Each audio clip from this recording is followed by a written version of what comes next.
Hello guys, welcome back to my channel Nivedita blogger. তোমাদের সবাইকে স্বাগত, অনেক ভালোবাসা দিয়ে আজকে একটা নতুন ব্লগ শুরু করছি। আজকে কোনো ব্লগ করব না, আজকে তোমাদের সাথে একটা রান্নার রেসিপি শেয়ার করব। সেটা হচ্ছে তোমার কচুরলতি চিংড়ি মাছ দিয়ে। স্কিপ না করে পুরো ভিডিওটা তোমরা দেখতে থাকো, আশা করি তোমাদের এই রেসিপি অবশ্যই ভালো লাগবে।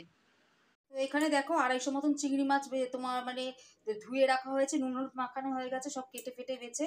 আর এখানে আমার কচুরলতিটা মাখা হয়েছে, কাঁচা সর্ষের তেল, সর্ষে বাটা, রসুন বাটা, কাঁচা টমেটো, আলু, পেঁয়াজ, হলুদ, লঙ্কার গুঁড়ো, নুন এবং একটু সামান্য চিনি দিয়ে এটা পুরো এটা মাখা হয়েছে। এবার আমি এটা কাঁচাই বসাবো, আগে চিংড়ি মাছটা চলো ভেজে নিই।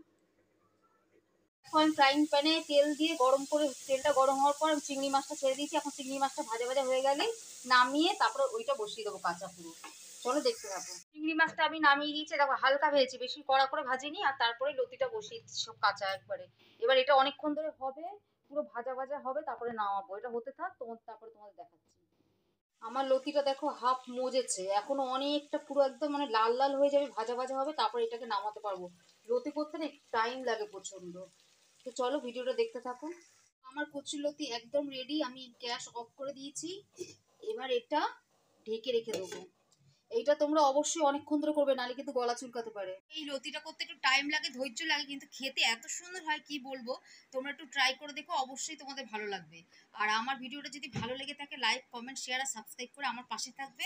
অবশ্যই আমি তোমাদের কাছে আরো ভালো ভালো ভিডিও নিয়ে আসবো। আজকের মতন টাটা, বাই বাই।